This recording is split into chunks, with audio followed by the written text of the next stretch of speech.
अगर वो मुझे बुलाएंगे, अपनी असमर्थता जताएंगे कि मिस्टर ओझा हम नहीं चुन पा रहे, कि अगर वो ऐसी किसी दिक्कत में है तो मैं अपनी सेवाएं देने को तैयार हूं, क्योंकि एज ए शिक्षक मुझे पता होता था कि इस बच्चे का सिलेक्शन होगा, कौन होनहार है। कि अगर उनको मेरी सेवाओं की जरूरत है तो मैं उनके लिए उपलब्ध हूं। मैं बता सकता हूं आने वाले समय में कि वो क्या कर सकते हैं।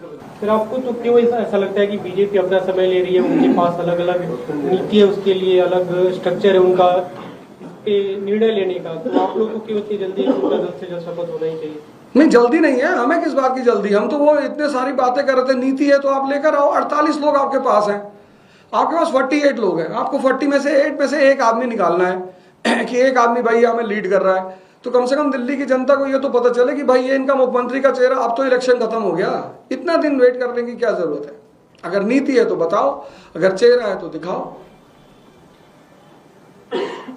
अवध जी, आप पहली बार इलेक्शन लड़े थे, आप अपनी पॉलिटिक्स जारी रखेंगे आगे भी और पढ़ाई भी जो कराते हैं बच्चों? मैं पहली बार इलेक्शन लड़ा और 4 फ्रंट पर मेरी उपलब्धियां रही। आज भारत में मेरे पास एक विधानसभा है जिसमें 46,000 लोगों ने मेरे ऊपर विश्वास जताया है। 46,000 लोगों ने मेरे ऊपर विश्वास जताया। 500 कार्यकर्ता मेरे साथ जुड़े हुए हैं। और सबसे बड़ी बात, जो कांग्रेस के हमारे उम्मीदवार थे वहां पे, जो एक बार विधायक रहे, 2 बार पार्षद रहे, उनकी जमानत जब्त हो गई। तो इतनी अच्छी शुरुआत करने के साथ अब राजनीति से पीछे जाने की कोई वजह नहीं है। तो एक नेता के रूप में मैं स्टैब्लिश हो चुका हूं।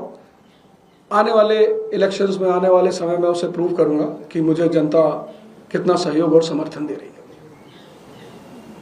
ओझा साहब, एक नेता के रूप में आप स्टैब्लिश हो चुके हैं, आप सोच भी सकते हैं नेता के नजरिए से।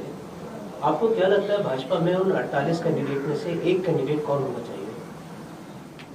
देखिए, ऐसा है कि हर व्यक्ति को अपने घर की जिम्मेदारी लेनी चाहिए। अगर वो मुझे बुलाएंगे, अपनी असमर्थता जताएंगे कि मिस्टर ओझा हम नहीं चुन पा रहे, तो आपके चैनल के माध्यम से मैं प्रस्ताव रखना चाहता हूं कि अगर वो ऐसी किसी दिक्कत में है तो मैं अपनी सेवाएं देने को तैयार हूं, क्योंकि एज ए शिक्षक मुझे पता होता था कि इस बच्चे का सिलेक्शन होगा, कौन होनहार है। तो मैं ये कहना चाहूंगा कि अगर उनको मेरी सेवाओं की जरूरत है तो मैं उनके लिए उपलब्ध हूं। मैं बता सकता हूं आने वाले समय में कि वो क्या कर सकते हैं। यही बता दीजिए। नहीं, हमें आदत ही नहीं किसी दूसरे के घर में इंटरफेयर करने की, तो मैं उसमें क्यों जाऊंगा। हमारी खबरों से जुड़े रहने के लिए हमारे चैनल को सब्सक्राइब करें और बेल आइकन को दबाएं ताकि खबर की नोटिफिकेशन आपको मिलती रहे।